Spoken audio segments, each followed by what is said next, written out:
नमस्कार, आप देख रहे हैं यूपी मांगे उत्तर। आपके साथ मैं हूं राम मोहन शर्मा।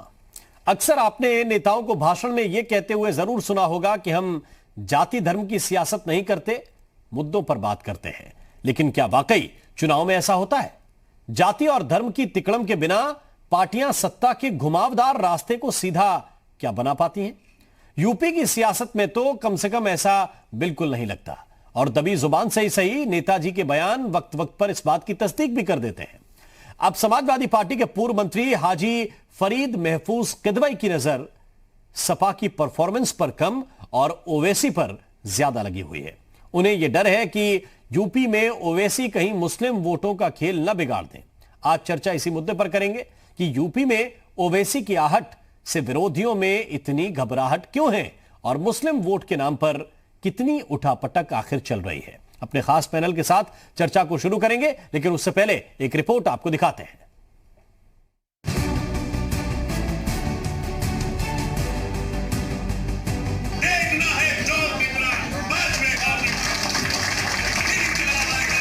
ये है समाजवादियों की सियासी महफिल, जिसमें जोशीला जोर है, तालियों का शोर है। मगर क्या वाकई में सियासी हवाओं का रुख साइकिल की रफ्तार बढ़ा रहा है? इस सवाल का जवाब किसी विरोधी से नहीं, समाजवादियों से ही सुनिए। तो उसने क्या अच्छा किया? इलेक्शन के 5 सीटें जीती। हाँ, हमको 23, 24, 25 सीटें हरवा दी। अच्छा काम तो ये नहीं, 5 जीत रहे हो, 25 हरवा रहे हो। पूर्व मंत्री हाजी फरीद महफूज किदवई को ओवैसी की एंट्री से उत्तर प्रदेश में चुनावी समीकरण पलटने की आशंका है। इसीलिए कह रहे हैं कि ओवैसी अगर 5 सीटें जीतेंगे तो 25 पर हमारा नुकसान कर देंगे। अब आप जरा ये समझिए कि ओवैसी की आहट से विपक्ष में इतनी घबराहट क्यों है। दरअसल सारा खेल मुस्लिम समीकरण का है। एआईएमआईएम प्रमुख ओवैसी की नजर यूपी की करीब 20% मुस्लिम आबादी पर है। वो मुस्लिम आबादी जिस पर समाजवादी पार्टी और बीएसपी जैसी पार्टियों की खास नजर रहती है। उत्तर प्रदेश की करीब 36 ऐसी विधानसभा सीटें हैं जहां मुस्लिम उम्मीदवार अपने दम पर जीत दर्ज कर सकते हैं और करीब 122 विधानसभा सीटें ऐसी हैं जहां अल्पसंख्यक मतदाता चुनावी नतीजों को खासा प्रभावित करते हैं। दिल्ली से सटे पश्चिमी यूपी के इलाके में मुस्लिम मतदाता 30 से 45% तक हैं। इसलिए समाजवादी पार्टी ने तो अपना डर जाहिर कर दिया कि ओवैसी कहीं खेल खराब ना कर दें। मगर दशकों से यूपी की सत्ता से बेदखल कांग्रेस का कॉन्फिडेंस अब भी हिलोरे मार रहा है। कांग्रेस नेता समाजवादी पार्टी पर तंज कस रहे हैं कि ये डर जनाधार खोने का है। समाजवादी पार्टी के नेता पूर्व मंत्री किदवई साहब जी को डर सता रहा है। खोता हुआ जनाधार और बिखरता हुआ समाजवादी पार्टी का परिवार और उत्तर प्रदेश की जनता बहकावे में नहीं आ सकती है, चाहे कोई ओवैसी हो चाहे कोई अन्य दल। उत्तर प्रदेश की जनता, मुझे पूर्ण विश्वास है और आशा है कि उत्तर प्रदेश की जनता अपना आशीर्वाद हमें देगी। यूपी में ओवैसी फैक्टर को लेकर विपक्ष में कैसी भगदड़ मची है, बीजेपी से समझ रही है। इसलिए बीजेपी के दिग्गज ये दावा कर रहे हैं कि बीजेपी के आगे ना ओवैसी टिकेंगे और ना समाजवादी पार्टी। जब राजनीतिक पहलुओं को कोई समझता नहीं है तो वो इसी प्रकार की बातचीत करते हैं और समाजवादी पार्टी के नेता यही कर रहे हैं। उनको ये नहीं समझ आ रहा है कि राजनीतिक जो ग्राउंड स्वेल जो है, जो भारतीय जनता पार्टी के प्रति है, भारतीय जनता पार्टी के लीडरशिप का है, उसमें ना आप टिकोगे ना ओवैसी टिकेंगे। तो आप कोई भी बहाना ढूंढ लो और आपको जब तक कि जमीन नहीं समझ आएगी तो उसमें आप हल कैसे चलाओगे। ओवैसी ने जहां जहां चुनावी दाव खेला वहां मुस्लिम वोटों को खूब खींचा और ये सभी पार्टियां देख भी चुकी हैं कि मुस्लिमों के बीच ओवैसी की अच्छी पैठ है। इसलिए ओवैसी की एंट्री उन पार्टियों के लिए खतरे की घंटी बजा रही है जिनकी सियासी जमीन मुस्लिम वोटों के सहारे टिकी है। अब देखना दिलचस्प होगा कि उत्तर प्रदेश की सियासी जंग में ओवैसी क्या नया रंग दिखाते हैं। ब्यूरो रिपोर्ट, जी मीडिया। और आइए चर्चा की शुरुआत करते हैं। एक बहुत खास पैनल हमारे साथ जुड़ा हुआ है। अशोक पांडे जी हमारे साथ हैं, प्रवक्ता हैं भारतीय जनता पार्टी के। अशोक पांडे जी, बहुत बहुत स्वागत है आपका। विवेक साइलस साहब हमारे साथ जुड़े हुए हैं, प्रवक्ता हैं समाजवादी पार्टी के। विवेक जी, आपका भी बहुत बहुत स्वागत। और प्रभाकर पांडे जी हमारे साथ हैं, प्रवक्ता हैं कांग्रेस पार्टी के। प्रभाकर जी, आपका भी बहुत बहुत स्वागत। विवेक जी, कहीं यह लगता है कि वोट का बंटवारा होगा असदुद्दीन ओवैसी के मैदान में आने से? क्योंकि बिहार में विरोधी दलों ने, विशेष रूप से आरजेडी ने, उन्हें हल्के में लिया था और नुकसान उठाना पड़ा। देखिए, जहां तक समाजवादी पार्टी का सवाल है, समाजवादी पार्टी को अपने काम पे विश्वास है। पिछली बार भी हम विकास और काम को लेके गए थे। ठीक है, जनता ने हमको समर्थन नहीं दिया था, भारतीय जनता पार्टी की सरकार बनाई थी। लेकिन आज की डेट में जनता उन कामों को याद कर रही है और भारतीय जनता पार्टी जिस तरह से जो वादे करके आई थी वो पूरी नहीं, कहीं से पूरी करते हुए नहीं दिखती। इसलिए आप देख लीजिए पश्चिमी उत्तर प्रदेश में क्या हाल है, पूर्वांचल में क्या हाल है, कितना ज्यादा जन आक्रोश भारतीय जनता पार्टी के खिलाफ हो गया। और ये बात तो साक्षी महाराज स्वयं कह चुके हैं, जो इनके सांसद हैं उन्नाव से, कि ओवैसी ने हमारी मदद की थी बिहार के चुनाव में, और वो बंगाल में भी करेंगे और उत्तर प्रदेश में भी कहेंगे। तो भारतीय जनता पार्टी के सांसद ने स्वयं स्वीकार कर लिया है कि हाँ ठीक है, वो एक तरह से उत्तर प्रदेश में नहीं पूरे हिंदुस्तान में भारतीय जनता पार्टी का एजेंट बन के धर्म और जाति की राजनीति करते हैं। तो इन लोगों का काम ही यही है, चाहे वो ओवैसी हो और चाहे वो भारतीय जनता पार्टी हो। अगर भारतीय जनता पार्टी की आप बात करिए तो अली, बजरंग बली, ईद, दिवाली, शमशान, कब्रिस्तान सिवाय इनके पास कुछ है ही नहीं बोलने को। या ओवैसी है, वो भी धर्म और जाति की राजनीति करती है। लेकिन हम इस तरह से काम नहीं करते शर्मा जी। समाजवादी पार्टी अब की जमीन तैयार है। हम अब ब्लॉक लेवल पे, तहसील लेवल पे, जिला लेवल पे हमारे कार्यकर्ता पूरी तरह से सक्रिय हैं। और समाजवादी पार्टी ने, जब हमारी सरकार थी, जो शिक्षा में काम किया, स्वास्थ्य पे किया, जो इंफ्रास्ट्रक्चर पे काम किया, किसानों के लिए किया, मुफ्त सिंचाई दी, मुफ्त दवाई दी, माताओं बहनों, बुजुर्ग महिलाओं को पेंशन दी। और आप ये समझिए, जो हमने बदलाव उस समय किए थे वो जनता आज भी याद कर रही है। लेकिन भारतीय जनता पार्टी 4 साल हो गई, अब भारतीय जनता पार्टी को ये बताना चाहिए कि उन्होंने किसके लिए क्या काम किया। उनको अपना रिपोर्ट कार्ड देने का टाइम आ गया है। तो विकास एक पैमाना हो सकता है शैलेश साहब, विकास एक पैमाना हो सकता है जिसके आधार पर बीजेपी भी कहती है कि हम उसी के आधार पर वोट मांगेंगे, उसी आधार पर हमें चुना जाता है, उसी के आधार पर मोदी जी को भी चुना गया। लेकिन बिल्कुल यथार्थ को तो हमें भी स्वीकार करना पड़ेगा और आपको भी, कि चुनाव में जो टिकट मिलते हैं वो जाति धर्म देखकर मिलते हैं। वोट की संख्या किसकी ज्यादा है, कौन ज्यादा वोट लेकर आएगा, कौन जिताऊ प्रत्याशी है, उसको देखकर मिलते हैं। तो जो चिंता आपके पूर्व मंत्री जी जता रहे हैं किदवई साहब, वो क्या वाजिब नहीं है कि बिहार में 5 सीटें जीते जरूर, 25 पर नुकसान कर दिया, महाराष्ट्र में 2 थी, बीजेपी को 23 दिला दी, इससे कैसे बचेंगे? देखिए, ये बात तो हम पहले भी कह चुके हैं कि आप भारतीय जनता पार्टी के सांसद इसको खुद स्वीकार कर चुके हैं। आप पूर्व मंत्री की बात कर रहे हैं कि वो भारतीय जनता पार्टी के एजेंट की तरह काम करते हैं, बंगाल में भी मदद करेंगे और बिहार में कर चुके हैं, उत्तर प्रदेश में करेंगे।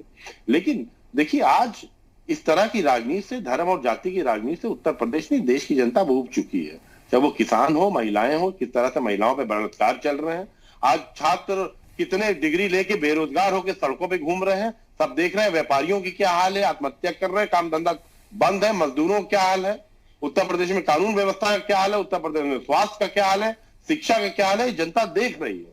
और जनता, और खास तौर से किसानों की मैं बात कर रहा हूँ, किसानों के सामने जिस तरह से कील काटे और वो फेंसिंग जो लगा दी जैसे कोई बॉर्डर हो, जैसे इंडिया पाकिस्तान का बॉर्डर हो, उस तरह से उनको आप रोकने के लिए काम कर रहे हैं। आप उद्योगपतियों के इशारे पे काम कर रहे हैं। तो क्या जनता नहीं देख रही है? क्या किसान नहीं देख रहा जिसने आपकी सरकार बनाई है?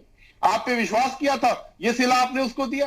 कितने वादे आप करके आए थे किसान से, कितने पूरे किए? क्या किसान नहीं दे रहा है? और आप कहते हैं कि विपक्ष भड़का रहा है। तो इस तरह की राजनीति करनी बंद कर दीजिए और बताइए कि हमने क्या काम किया है। कुछ दिन बचे हैं, कम से कम जनता का कुछ भला करिए। ठीक है, ये आपको लग रहा है। प्रभाकर पांडे जी, जमीनी जो यथार्थ है उसको तो राजनीतिक दलों को स्वीकार करना पड़ेगा, क्योंकि वोट उसी पे पड़ता है। आप कितना भी कहते रहिए कि बीजेपी विकास के एजेंडे पर वोट मांगेगी, समाजवादी पार्टी अपने पुराने काम के आधार पर वोट मांगेगी, लेकिन वोट जब मांगने जाते हैं तो उसी आधार पर पड़ता है जिसका जिक्र किदवई साहब कर रहे थे। और उन्होंने एक बात कही कि बिहार में जो नुकसान हुआ, जो महाराष्ट्र में नुकसान हुआ, वो असदुद्दीन ओवैसी की वजह से हुआ है। क्या उत्तर प्रदेश में ओवैसी को नगण्य माना जाए क्योंकि उनका संगठन कमजोर है या वोट बैंक कमजोर है? ऐसा है राम मोहन जी कि ये दोनों झंडा बरदार, एक जो है एक समुदाय का झंडा उठा के चल रहे हैं, दूसरे समुदाय के चल रहे हैं। इन दोनों झंडा बरदारों को प्रदेश की जनता इस बार बता देगी कि इसकी यहां आवश्यकता नहीं है। भाजपा द्वारा परिभाषित राष्ट्रवाद को जनता बताएगी कि आपका राष्ट्रवाद क्या है, और ओवैसी को उस समुदाय के लोग बताएंगे कि भाई तुम बहुरूप लेके हम लोगों को भ्रमित मत करो। और पार्टियों को चिंता इस बात की होगी, जिन पार्टियों की आपस में मिली भुजाली है, ओवैसी और भारतीय जनता पार्टी की, इसका प्रमाण वो साक्षी महाराज बता चुके हैं कि इन लोगों का आपस में कुछ अंडरस्टैंडिंग है, लेकिन प्रदेश की जनता इन लोगों की अंडरस्टैंडिंग को मिसअंडरस्टैंडिंग में परिवर्तित कर देगी राम मोहन जी। और मित्र जान लीजिए कि कांग्रेस उसी मार्ग के मार्गी है।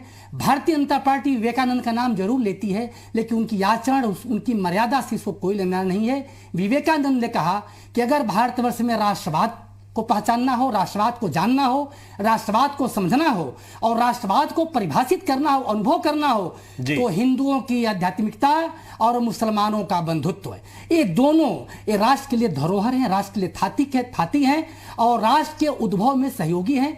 हमारी कांग्रेस पार्टी इसी मार्ग की मार्गी है कि हिंदुओं की आध्यात्मिकता और मुसलमानों का बंधुत्व, ये इसी मार्ग पर मैं चल रहा हूं। ये दोनों झंडा बरदार धूल दूषित हो जाएंगे राम मोहन जी, कहीं दिखाई नहीं पड़ेंगे। और इस बात की चिंता इन दोनों लोगों को होनी चाहिए जिनकी मूली भुजाली है, बात समझिए हमारी। और बाकी कांग्रेस को इसमें कोई फर्क नहीं पड़ता है, क्योंकि ये होड़ तो उत्तर प्रदेश में अब की नहीं है कि मुस्लिम वोट बैंक सपा के साथ जाएगा कि बीएसपी के साथ जाएगा। पिछले 2-3 चुनावों का अध्ययन आपके पास भी होगा। राम मोहन जी, जो ये इस बात को ज्ञ होते हो, इस बात की यहाँ कांक्षा कामना प्रतीक्षा में विचरण करते हो, वो इस बात की चिंता करें। कांग्रेस को इस बात की चिंता नहीं है। कांग्रेस इसके लिए आकांक्षी है कि प्रदेश के हिंदू, मुसलमान, बुद्ध, बौद्ध, सिख, ईसाई, पारसी जो भी है, इस बार मन बना लिए हैं कि कांग्रेस के अलावा कोई विकल्प नहीं है और हम लोग कांग्रेस के साथ रहना है। ये दोनों झंडा बरदारों को दिखा देंगे, ये मैं वचन देता हूं आपको। बहुत ग्राउंड स्तर पर यात्रा करते रहता हूं, मैं देखते रहता हूं, अनुभव करता हूं। हवाई बात के उसमें पड़ना नहीं है, क्योंकि इनके पास कोई विकल्प नहीं है। हमारे प्रदेश अध्यक्ष अजय कुमार लल्लू का संघर्ष इस समय दृष्टिगत है, सभ्य है, श्रव्य है, और प्रियंका गांधी का नेतृत्व है। ये दोनों बहुत कारगर साबित हो रहा है राम मोहन जी, और बहुत इस बात से मैं प्रसन्न हूं कि दोनों की मिली भुजाली बनी रहे, दोनों झंडा बरदारों की। कांग्रेस इससे बहुत प्रसन्न है कि दोनों अपना खेला करते रहें। इसी दोनों के खेल में मैं पार हो जाऊंगा, कांग्रेस निकल जाएगी। अशोक पांडे जी, आप मिलकर ओवैसी के साथ लड़ रहे हैं चुनाव ये वाला,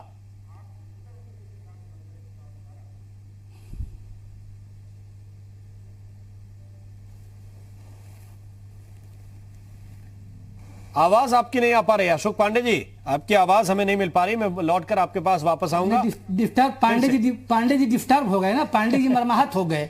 ठीक है, तो सब गणितें हमारी उल्टी लग रही है। लेकिन एक सवाल प्रभाकर जी ये मेरा है कि आप लोग ही हैं जो आज कह रहे हैं कि ये बीजेपी की टीम है, बीजेपी के साथ मिली भगत है इनकी। आप लोग ही ये कहते थे अरविंद केजरीवाल की पार्टी को कि ये भी बीजेपी की बी टीम है।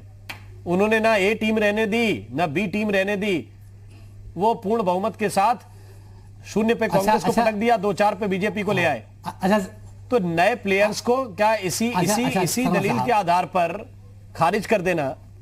नए खिलाड़ी तो आएंगे सियासी मैदान में। सुने शर्मा साहब, ऐसा है कि आपकी तीक्ष्णता को मैं नमस्कार करता हूं। बहुत तीक्ष्ण व्यक्तित्व है आपका, बहुत ठीक से आप प्रश्न रखते हैं। जरा अपने सूझबूझ से आप बता दीजिए, अगर हमको समझ में कम आ रही हो तो, स्थितियां परिस्थितियां क्या बन रही हैं, कैसी स्थितियां बन रही हैं? क्या हम और आप अगर बातें समझ रहे हैं तो क्या प्रदेश की जनता नहीं समझ रही है, देश जनता नहीं समझ रही है कि दोनों एक कर क्या रहे हैं? दोनों लोग कर क्या रहे हैं कि आज सभी संप्रदाय के लोग, अगर मेरा निवेदन है, मेरा आग्रह है, जिसके नुमाइंदगी कर रहे हैं ओवैसी, उस वर्ग से मैं कहता हूं, प्रार्थना करता हूं, विनती करता हूं, निवेदन करता हूं कि अब लो नसान ये बना न सही हो। बहुत आप नशा चुके तमाम पार्टियों के साथ करके, और आपके उपयोग और प्रयोग के अलावा कुछ पार्टियां कुछ किया नहीं, कुछ पार्टियों ने आपके लिए। हाँ, एक कांग्रेस को गाली दिए, कांग्रेस की उपहास किए, कांग्रेस की निंदा किए, लेकिन कांग्रेस इनके निंदा, इनके उपहास से कोई रिएक्ट नहीं है। कांग्रेस की प्रतिक्रिया कुछ नहीं होगी, कांग्रेस की क्रिया नहीं होगी, कांग्रेस अभिक्रिया करेगी राममोहन जी। और वो जो है अपने चेतना स्तर से, अपने मन से, अपने मस्तिष्क से एक सुखद समय मेरे लिए है कि दोनों इसी तरह कन्वर्सेशन करके, गुफ्तगू करके ये चलते रहें और देश जनता को समझाने का काम कांग्रेस करेगी कि दोनों कर क्या रहे हैं। ये काम कांग्रेस करेगी और हम लोग कर रहे हैं काम में कि आप देखिए दोनों में क्या हो रहा है। पांडे जी, क्या आप लोग ओवैसी के साथ मिलकर लड़ रहे हैं और इसीलिए इसी आधार पे आप विरोधी दलों को पटकनी देंगे? देखिए राम मोहन जी, आपको बता दे कि ये जिस विषय पे परिचर्चा हो रही है, ये विषय समाजवादी पार्टी के पूर्व मंत्री का दुख है। हम लोग तो सबका साथ सबका विकास की बात करते हैं। अभी कांग्रेस के साथी बोल रहे थे, मनमोहन सिंह जी प्रधानमंत्री थे तो उन्होंने कहा था इस देश के सारे संसाधनों पर पहला हक अल्पसंख्यक समुदाय का है। और मुलायम सिंह जी ने मुस्लिम वोटों के लिए सरयू की धरती को लाल कर दिया था राम भक्तों के लौट से। हम तो सबका साथ सबका विकास वाले लोग हैं। हमने उत्तर प्रदेश में विकास किया है। अभी किसी ने पूछा क्या विकास किया है? 70 साल हो गया गांव में लोगों के पास इज्जत घर नहीं था। ये हमारी सरकार है जिसने इज्जत घर बनाने का काम किया था। हमारी सरकार है जनधन योजना के तो हमने दिया था। हमारी सरकार है हमने गैस का सिलेंडर घर घर पहुंचाया था। हमारी सरकार है आयुष्मान योजना दे के हमने गरीब आदमी का इलाज अमीर आदमी की तरह। ये लोग क्या बात करेंगे? एक तो हिंदू मुस्लिम करने वाले लोग हैं जी। तो आप तो ये जो किदवई साहब हैं, इन्हें क्या प्रॉब्लम हो रही है ओवैसी के आने से? देखिए, किदवई साहब की स्थिति यह है कि अभी ओवैसी साहब का एक बयान था कि मैं तो वह लैला हूं जिसके पीछे सारे मजनू पड़े हैं। उत्तर प्रदेश में योगी जी की सरकार के आने के बाद ये लोग वोट विहीन मजनू होके घूम रहे हैं। तो ये कभी लैला पर कटाक्ष, कभी लैला का साथ। हम ओवैसी और समाजवादी पार्टी और कांग्रेस की फितरत में नहीं जाने वाले लोग हैं। हम तो सीधे सीधे सबका साथ सबका विकास करके उत्तर प्रदेश में विवेक साइलेंस, बीजेपी के पास अपना एक वोट बैंक है जिसको आप कहते हैं कि वो उस वोट बैंक को चार्ज करते रहते हैं। कभी धार्मिक बयानों को लेकर वो उनका वोट बैंक है, कभी राष्ट्रवाद को लेकर उसको वो चार्ज करते हैं। लेकिन आप लोगों का वोट बैंक छिटका हुआ है, जो आपका 20% मुस्लिम एक तरह से आबादी है यहाँ की, उससे जुड़ा हुआ जो वोट है उसमें बीएसपी भी दावेदार है, उसमें कांग्रेस पार्टी के नेता बैठे हुए हैं वो भी दावेदार हैं, आप भी हैं, अब ओवैसी भी आ गए, तो एक मुश्त वोट कहां पड़ेगा? देखिए शर्मा जी, जहां तक मैं बताऊं, समाजवादी पार्टी कभी भी जाति और धर्म की राजनीति नहीं करती है। अभी हमारे कांग्रेस के प्रवक्ता ने हिंदू मुस्लिम सिख ईसाई की बात की, तो मैं भी बता देता हूं कि मैं जात का ईसाई हूं और मैं आप लोग के साथ बैठ के डिबेट कर रहा हूं। आप मुझे बता दीजिए कि उत्तर प्रदेश में कितनी पार्टियां हैं, कितने ईसाई प्रवक्ता उनके हैं। लेकिन मैं है ना, ये समाजवादी पार्टी की सोच है कि उसमें जहां मेरे बिल्कुल ही कम वोट है उत्तर प्रदेश में, फिर भी मैं आपके साथ बैठ के डिबेट कर रहा हूँ। शांत हो जाइए, शांत हो जाइए, मुझे बोल शांत हो जाइए ना। शर्मा जी को शांत कराइए। भारतीय जनता पार्टी तुरंत जहां बात करो, जहां सच्चाई इनकी सामने उजागर करो, छटपटाने तिलमिलाने लगते हैं। आज किसानों के साथ इन्होंने क्या हशर किया है, उनका कहां उनको पहुंचा दिया है, इसका खामियाजा भारतीय जनता पार्टी को विधानसभा चुनाव नहीं, पंचायत चुनाव होने वहीं समझ में आ जाएगा। अभी प्रधानमंत्री मोदी जी की दोनों सीटें, स्नातक और शिक्षक एमएलसी की लोकसभा क्षेत्र प्रधानमंत्री जी के क्षेत्र में हार के आ रहे हैं, लेकिन उसकी चर्चा नहीं करते हैं। प्रयागराज, झांसी, जहां बुंदेलखंड पे घमंड करते थे कि वहां हमने क्या क्या बना दिया है, क्या क्या वहां डेवलपमेंट कर दिया था, वो सीट आप हार गए। मुख्यमंत्री जी का क्षेत्र गोरखपुर, वो सीट आपको जनता ने हरा दी और आप कह रहे हैं जनता हमारे साथ है। कैसे है भाई आपके साथ जनता? अभी पंचायत चुनाव होगा, समझ में आपको आ जाएगा। देखिए, भारतीय जनता पार्टी को आज ये जात पात, अली, बजरंगबली, शमशान, कब्रिस्तान, ईद, दिवाली वाली राजनीति छोड़नी होगी। राष्ट्रवाद, पाकिस्तान, इसके सिवा इनकी डिबेट ही नहीं पूरी होती है, ना भाषा पूरे होते हैं। प्रधानमंत्री पीछे जो हमारे पुलवामा के शहीद थे उनको फोटो लगा के भाषण देते हैं राजस्थान में।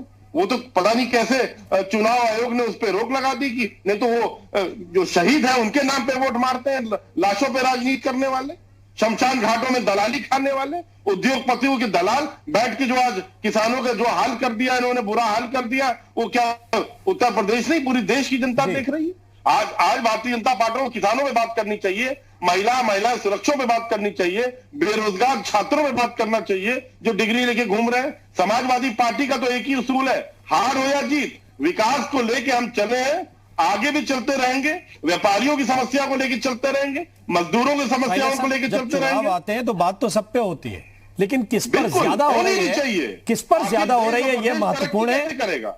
हमारे साथ इस वक्त हाजी हसन अहमद साहब जुड़ गए हैं। बहुत बहुत स्वागत है अहमद साहब। एक छोटा सा ब्रेक लेना है, लेकिन ब्रेक के बाद इस पर जरूर आएंगे कि आखिर जो छोटे दल हैं जो एक विशेष एजेंडे को लेकर चलते हैं, क्या उन्हें आगे बढ़ने के लिए ये अक्सर सुनना नहीं पड़ता कि ये किसके समर्थन से चल रहे हैं, कौन इनका सपोर्टर है। लेकिन सवाल यह है कि जिसके नेता आप हैं, जिसकी नुमाइंदगी आप कर रहे हैं, क्या वाकई उसको प्रतिनिधित्व आपके दल में मिल रहा है और कितनी मजबूती के साथ मिल रहा है, वो कितना मजबूत आप उस व्यक्ति विशेष को या उनके समूह को कर रहे हैं, यह बहुत महत्वपूर्ण है। एक छोटा सा ब्रेक ले रहे हैं, तुरंत हाजिर होते हैं।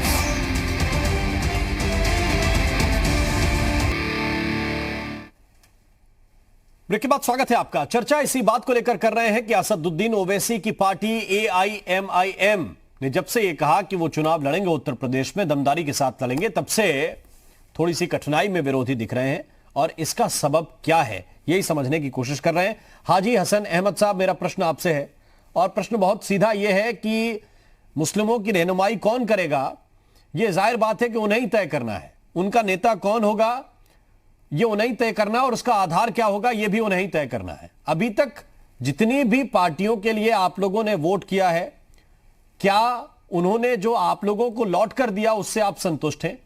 और अब अगर असदुद्दीन ओवैसी मैदान में आ रहे हैं, वो कहते हैं कि वो मुस्लिम हित की बात करते हैं, उनकी आवाज उठाने की बात करते हैं, तो उससे विरोधी दलों को इतना डरना क्यों चाहिए या इतना परेशान क्यों होना चाहिए?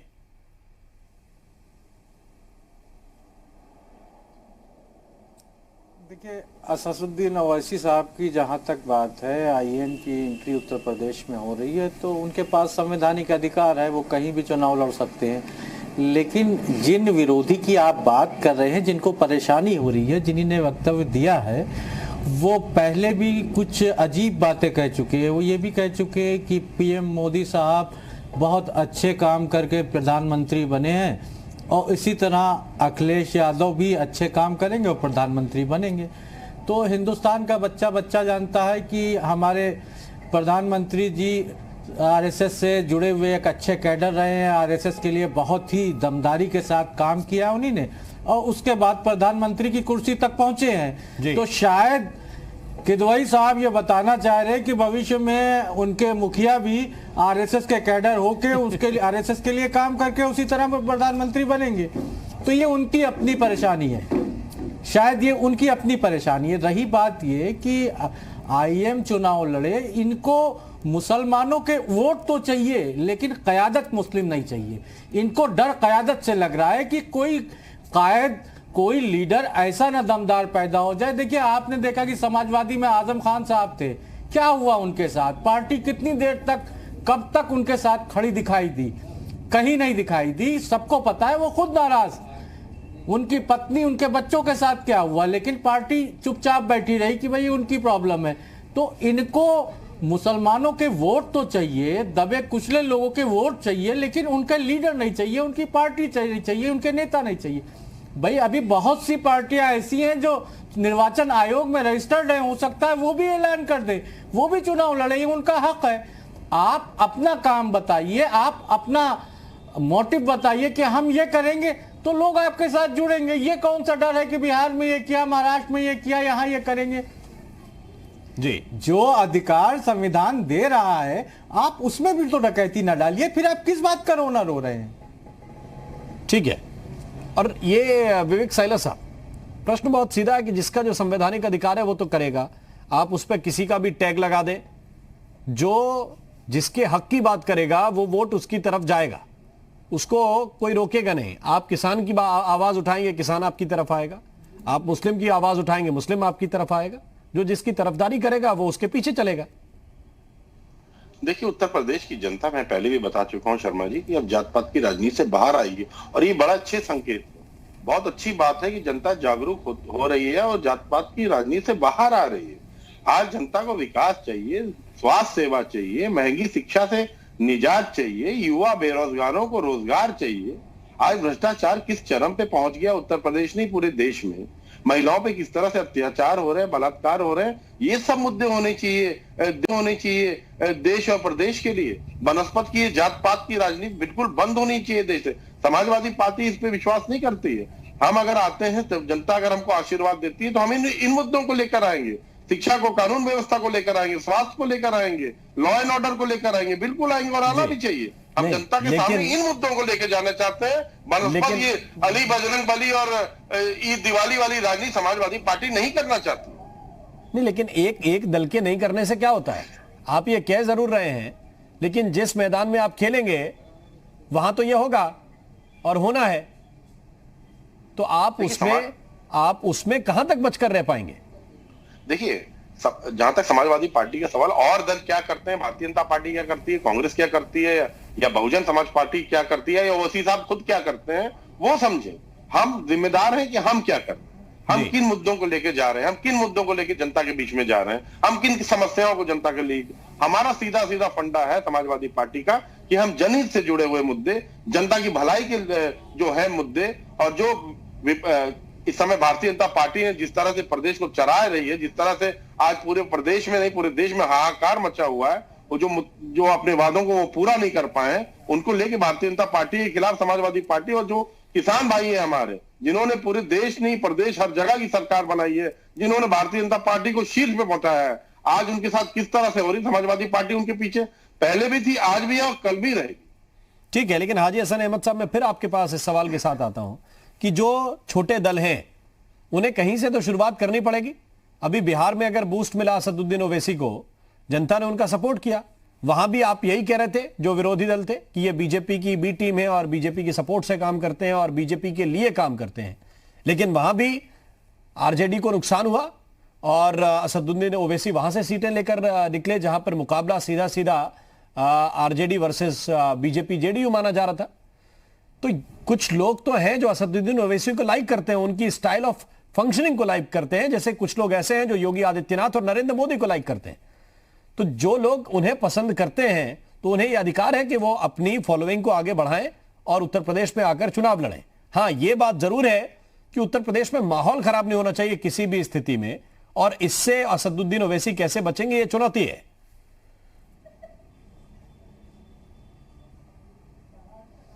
जी बिल्कुल, देखिए पहली चीज़ तो ये कि मैं असदुद्दीन ओवैसी साहब का प्रवक्ता नहीं हूँ। मैं एक उसमें ये कह रहा हूँ कि असदुद्दीन ओवैसी साहब से इतना खौफ क्यों, डर क्यों। देखिए, समाजवादी पार्टी के प्रवक्ता अभी अभी बता रहे थे जो कि हम इन मुद्दों को लेके जाएंगे। आप अपने नेता का डिफेंस नहीं कर सके। आजम खान साहब एक अरसे से जेल में बंद हैं। क्या मैसेज जा रहा है आपका मुसलमानों को? उनकी पत्नी, उनके बच्चे, आप उनके साथ तो खड़े नहीं हो सके, तो आप जनता के साथ क्या खड़े होंगे? यह जवाब आपको ही देना है कि आप उनके साथ तो खड़े नहीं हो सके। वो सबसे बड़ी क़यादत थी, मुसलमानों का सबसे बड़ा नेता जो था आजम खान आपकी पार्टी का, आप उसके साथ नहीं खड़े हो सके। इतने दिनों के बाद आपको अब उनकी याद आई भी थी तो भी नहीं लगा, जब वो नाराज दिखाई दे रहे थे तब। तो सवाल ये कि आप जनता के साथ क्या जाएंगे। खैर, ये आपका अपना अंदरूनी मसला है, इसमें किसी का कोई दखल नहीं है। लेकिन असदुद्दीन ओवैसी साहब अगर बिहार का हम विश्लेषण ही कर डालें तो देखा जाए जिन पार्टियों पे वो, जिन सीटों पे वो लड़े, वहां पे नुकसान तेजस्वी को उतना नहीं हुआ जितना कि कांग्रेस की वजह से ज्यादा नुकसान हुआ। तो ये भी एक फैक्टर है। और अगर इतना ही डर लग रहा है, इतना ही बीजेपी से अगर इतना ही मुकाबला करना, इतनी ही वो है कि असदुद्दीन ओवैसी 5 सीटें जीत जाएंगे, 25 हरा देंगे, तो क्या ये गठबंधन में जाए? लेकिन ये उल्टे सीधे बयान देना, जो पहले भी कैसे समाजवादी पार्टी अल्लाह की तरह है, अरे लानत है ऐसे नेता की बदजुबानी पे जो अल्लाह को किसी पार्टी से मिला दे। ये फजूल बातें हैं। ये वही बातें हैं जो तोड़ने वाली राजनीति करते हैं, इससे समाजवादी का कोई फायदा नहीं होना है, उल्टे नुकसान होना है। ठीक है, जो लोग भूल गए थे इस बात को, उनके बाद भी रिवाइज हो गई कि ये वही है किदवई साहब जो अल्लाह को समाजवादी पार्टी से जिसकी बराबरी करते थे। ठीक है, आपका पार्टी को समर्थन हो सकता है, पार्टी से आपको फायदा हो सकता है, आपसे पार्टी को फायदा हो सकता है, लेकिन इस स्तर पर क्या किसी की तारीफ की जा सकती है जिसका जिक्र हाजी हसन अहमद साहब कह रहे हैं? लेकिन प्रभाकर मिश्र जी, सवाल इस बात को लेकर है कि इन दोनों की लड़ाई के बीच आपको भी अपने लिए मेहनत करनी है। आप ये कह जरूर रहे हैं कि आप सबसे आगे निकलेंगे, बीजेपी को हराएंगे, सपा और बीएसपी कोई सामने नहीं है, लेकिन चुनौती इसी बात की है कि आप अभी चौथे नंबर पर मेहनत कर रहे हैं कि चौथे नंबर से आगे बढ़ना है। आपसे पहले 3 दल हैं और जहां आप खड़े हैं असदुद्दीन ओवैसी उसी ट्रैक पर आकर लड़ने के लिए तैयार है। शर्मा साहब, कांग्रेस अपना मूल्यांकन स्वयं करती है जी। चौथे पदान पर हूं कि मैं एक पदान पर हूं कि एक पदान से ऊपर हूं, ये मेरा स्व का मूल्यांकन है, इसमें कोई दूसरा नहीं जान सकता है। उद्देश्य जनता जानेगी और समझेगी। पहले अशोक पांडे का मैं जवाब दे दूं। चुनाव के बाद तो प्रभाकर जी ये तय हो ही जाता है ना कि कौन किस पायदान पर है। आपका मूल्यांकन जनता कर देती है। नहीं शर्मा साहब, कोई बात नहीं, जनता करी तो धन्यवाद दूंगा मैं, उसके लिए कोई खिन्नता भी नहीं रहेगी। अगर हमारे हिसाब से करेगी तभी धन्यवाद, नहीं करेगी तभी धन्यवाद। अशोक पांडे जी ने अभी आरोप लगाया कि पूर्व प्रधानमंत्री ने कहा कि अल्पसंख्यक का पहला अधिकार, इसी प्रकार का दुष्प्रचार भारतीय जनता पार्टी करती है शर्मा साहब जी। उनका कहने का था अल्पसंख्यक हमारा सिर्फ मुसलमान होता है। अरे साहब, सीधे कहा था। अरे जो बीच में मत बोलिए भैया। पांडे मंच के नेता आप हैं, पांडे जी आप मंच के नेता हैं, डिबेट के नेता नहीं हैं। आप मंच के नेता हैं। पांडे जी आपको नमस्कार करता हूं, जरा सुन लीजिए 2 मिनट। आप मंच पर बढ़िया बोलते हैं, अभी आप बोल रहे हैं पहाड़ पर चढ़ के बोल रहे हो, जरा सुनिए बात हमारी ध्यान से। मैं कहा अभी ये बता रहे थे लैला मजनू, मंच के नेता भाजपा कैसे ही बताते हैं, अब मैं बता रहा हूं जरा उसको दूसरे ढंग से। भारतीय जनता पार्टी ओवैसी की स्थिति है, राम मोहन जी हीर रांझा, उर्वशी पुरुरवा, नायक नायिका, प्रेमी प्रियसी, चकवा चकई। अब पांडे जी तय कर लें इसमें चकवा कौन है, चकई ओवैसी साहब का बयान था इस बात को, पांडे जी बताएंगे इस बात को। पांडे जी बताएंगे साहब का बयान था, आपका जो है। मैं नहीं बोल रहा हूं। मेरी बात सुन ले पांडे जी, मेरी बात सुन ले। मैं क्या कहना चाह रहा हूं कि आप जो है अभी आपने बयान दिया कि प्रधानमंत्री ने मेरा कहा, क्या अल्पसंख्यक में कमजोर लोग नहीं हैं, अल्पसंख्यक में निर्बल वर्ग के लोग नहीं हैं, उनकी आय कम नहीं है। मेरे प्रधानमंत्री के कहने का तात्पर्य था कि जो कमजोर सारे संसाधनों पर अल्पसंख्यकों का हक है। परिवार में भी मनमोहन सिंह ने कहा था तत्कालीन, परिवार में भी अगर परिवार में कोई कमजोर है तो उस पर संसाधन का अधिकार है। पांडे जी, संसाधन का हक है। आप जनता गुमराह नहीं कर सकते हैं बात कहकर। आप लोग जनता की मुंह में बात नहीं डाल सकते हैं। पांडे जी, अगर कमजोर और संख्यक है तो उस पर अधिकार है उसका। आज फिर मैं कह रहा हूं, अपने प्रधानमंत्री की बात की पुष्टि करता हूं, अगर मजबूत है तो अधिकार उसका नहीं है, अधिकार कम है। नहीं, फिर ये भी तो पूछा जाए कि वो क्यों कमजोर है। तुष्टिकरण की राजनीति कमजोर था पहले, वो कमजोर था पहले कि इन 60 साल की तुष्टिकरण की पॉलिटिक्स ने उसको कमजोर कर दिया। ये नहीं पूछा जाएगा क्या फिर? नहीं शर्मा साहब, असली तुष्टिकरण की राजनीति प्रयोग को संयोग बताकर भाजपा ने की। शर्मा साहब, कांग्रेस ने कभी संयोग को प्रयोग बताकर नहीं कही, प्रयोग को संयोग बता के नहीं कही। भाजपा के बीजेपी के टर्म तो उंगली पे गिन लीजिए ना आप। ये भारतीय जनता पार्टी की कब अटल बिहारी वाजपेयी प्रधानमंत्री रहे, कब नरेंद्र मोदी प्रधानमंत्री रहे, बाकी तो प्रधानमंत्री आप ही लोगों के रहे ना, उन्होंने देश चलाया। राम मोहन जी, तो ये तुष्टिकरण कहां से आ गया? संसाधन में, सीमित संसाधन में, कम संसाधन में 70 साल में 14 तक सीमित संसाधन थे, 14 के बाद देश के पास असीमित संसाधन आ गए, देश की दशा को तय किया, इज्जत घर नहीं दे पाए। और वही तो सवाल है कि 14 तक देश के पास सीमित संसाधन थे, 14 के बाद असीमित संसाधन थे जिनका दुरुपयोग ये बीजेपी की सरकार कर रही है। आप ये कहना चाह रहे हैं आदमी की तरह कोई योजना नहीं दे पाए। तुष्टीकरण की राजनीति भारतीय जनता पार्टी ने शुरू किया, भारतीय जनता पार्टी ने शुरू किया तुष्टीकरण की राजनीति। तो और किसकी ऐसी स्थिति तुष्टिकरण किया पैदा होगा? कर दी, ऐसी स्थिति पैदा कर दी ठीक कि है। लोगों में ईर्ष्या, घृणा, नफरत के अलावा कुछ भरी नहीं भाई ठीक भारतीय है। जनता पार्टी हाजी हसन कुछ अहमद दिया नहीं देश को। हाजी- देश में अच्छा, ठीक है। वैमनस्यता, पांडे जी के ईर्ष्या, पास में जा रहा हूं, फिर इस केवल सवाल को नहीं लेकर किया, आऊंगा। देश को पुरस्कृत किया। फिर मैं लौट के आता हूं हाजी हसन अहमद साहब। पहले पांडे जी रिएक्शन इन पे दे रहे हैं, प्रभाकर पांडे जी को जवाब दे रहे हैं। अशोक पांडे जी, अब पांडे जी दोनों हैं तो थोड़ी सी कठिनाई मुझे हो रही है। अशोक पांडे जी देखिए, रिप्लाई कर सकते हैं। राम मोहन जी, आपको बता दें कि 70 वर्ष इन लोगों ने शासन किया, गांव में इज्जत घर नहीं दे सकते, नहीं दे पाए लोग। इन लोगों ने गांव में सिलेंडर का चूल्हा नहीं दिया। इन लोगों ने गरीब आदमी का इलाज अमीर आदमी की तरह अरे कोई नाम आयुष्मान बदलने से योजना पार्टी नहीं की दी। नहीं होगा। इनकी और राजनीति टॉयलेट बची बात, थी इज्जत घर बताएं, कि सम्मान घर बताएं, खाली वो भी जालीदार बताएं। टोपी आपकी लगा भाषा। लिए तो ऐसी मुसलमान पार्टी हो नहीं गए, है। क्या उसके और पहले नहीं जनेऊ था क्या? पहन लिए अरे कमीज कई बार के ऊपर बताओगे तो भाई? हिंदू हो गए। कितनी बार बताएंगे ना प्रदेश और इंदिरा देश को? गांधी की तरह कितनी बार मिलाने बताएंगे लगे प्रदेश को आप? प्रियंका की। जब हमने माथा फिरोज गांधी से मिलाया तो बुरा मान गए। ये लोग खाली सेंटिमेंटल राजनीति करते रहे।